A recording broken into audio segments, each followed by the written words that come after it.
As the hockey community is well aware, there was a tragedy Wednesday in Russia as a plane carrying the KHL team locomotive crashed during takeoff on their way to their first game of the season.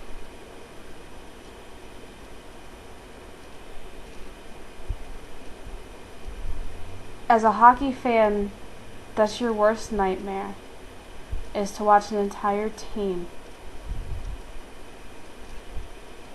disappear. And I didn't think it was going to affect me the way it has. Partly because I didn't think that there was anyone on the team that I would remotely recognize. I remember checking my Twitter feed right before I went to lunch, because I was at work, and thinking, oh God, I hope Steve or Martin Korea wasn't on that plane. That was my first fear. One of the Korea boys was on that flight, and that scared the crap out of me. I checked the roster. No Korea, thank gosh.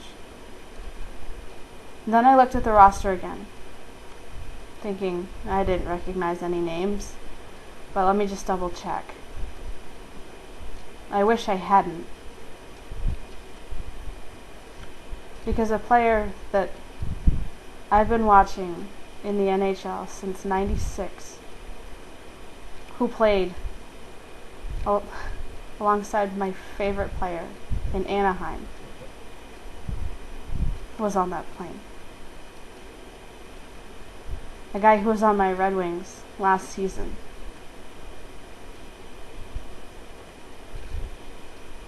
I don't quite know how to accept the fact that Rusty's gone. Not sure that I ever will.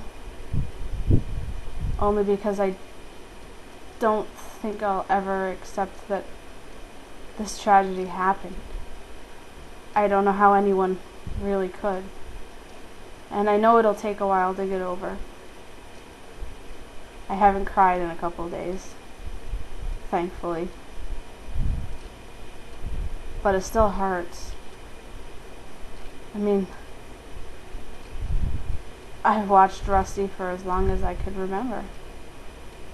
I watched him in Anaheim when he scored the game-winning goal in Game 3 of the Stanley Cup Finals in 2003.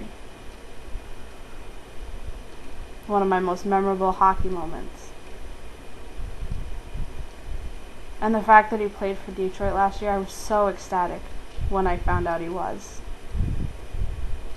Because anyone who knows me knows that I grew up loving two teams, the Bruins and the Red Wings. The Red Wings thanks to one Nicholas Lidstrom and one Chris Osgood. And the Bruins because it was just the team that my household grew up watching.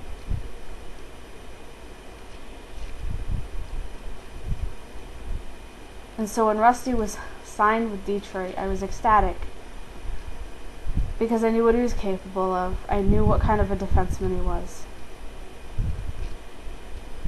He wasn't the best at his position, but he worked the hardest. He did the little things and he did it right. He was one of the nicest guys, and though I never got to meet him, I felt like I knew him from all of the interviews he gave and just the way other people talked about him.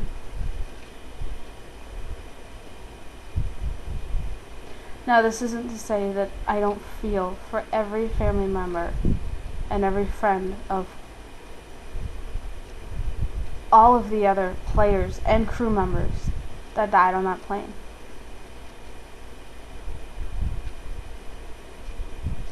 It affects me as a hockey fan to know that this tragedy happened. But it hits me harder to know that someone I grew up watching and loving, one of my favorites, was on that plane. It'll take a while to get over. I don't know if I ever really will.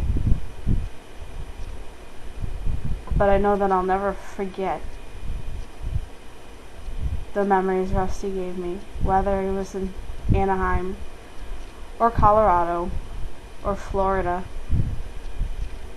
or Detroit.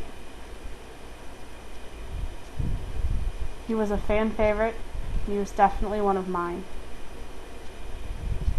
And I'm gonna miss him a lot.